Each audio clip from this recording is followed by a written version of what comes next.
Okay, mga kapuso, balik po tayo dito sa Horror House. Ngayon kasama ko na itong mga chikiting natin at saka hindi masyadong chikiting para i-explore na namin itong loob nitong Horror House. Naku, at syempre may kasama ko si Arn. Wow! Ano? Mauna ka na! Halika! Halika dito! Sige, basta mauna ka na. Pambira ka naman, no? Ito, kailangan may kasama ako dito. Halika na, te. Halika na, dali. Let's go! Halika na! Dali na kayo, dali! Ayan, no? Pasok na kami dito sa Horror House. O, dali na. Bakit parang natatakot kayo? Halika na, dali, halika, dali. Halika. Pasok tayo. Halika na dito, mga kids. Ayan, dito ang loob ng Horror House. Dito talaga sila magkakaroon na sila ng mga iba-ibang experience, di ba? At habang namumulot sila ng mga kids, mamulot ka rin. Mamulot ka rin. Ay, bakit patay ang ilaw dito? Ay, patay ang ilaw dito. Ay, ito na yung isa sa mga nakakatakot na lugar dito. Teka lang! Magaling! Eh, kasi nga, bakit ba may maano? May tumatayong ganyan. Walang ganyan. Ah, diba? Nako, eto na yung talagang... Nako, kailangan na pumunta dito. Talaga yung mga kids para ma-experience nila. Ah, nakaiba! Ah! Dito sa loob ng Horror House. Dito po sa Star City. Halika mo na dito. Ano ba yan? Bakit may mga ganyan? Ano ba? Ano ba?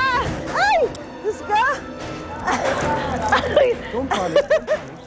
Mga puso, nasimulan nyo na ba ang inyong Christmas shopping?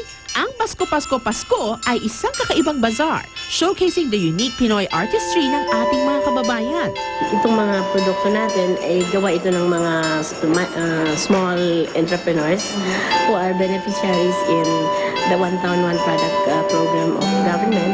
Isa sa objectives ng bazaar ay makatulong sa livelihood program ng Gawad Kalinga, isang organisasyong naglalayong makapagbigay ng proyektong ikauunlad ng mga kapuspalad dating kababayan. So nakita ninyo, marami kaming research na ginagawa tungkol sa mga materials para yun ang magamit nila sa kanilang produkto. Talaga naman likas ang talento ng Pinoy at nagiging daan ang mga aktibidad na ito na maibida nila ang kanilang mga likha para na rin sa ikaangat ng kanilang kabuhayan. Inaanyayahan ko po kayong lahat dumalo sa aming bazaar dahil talagang naiiba siyang bazaar. And it's really a destination for the whole family and a real good experience.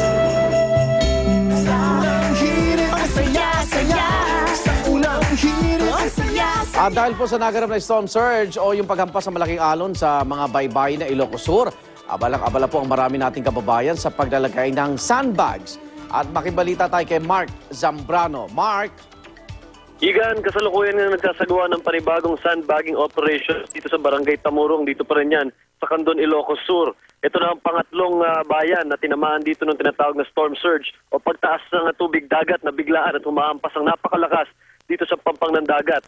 Patuloy na binabantayan ng Candon PNP at ng DSWD ang iba pang baybayin dito sa paligid ng Ilocos Sur dahil tinataya nila na habang tumatagal ang araw ay mas darami pa ang mga bayan at mga komunidad na tatamaan nitong storm surge. Igan.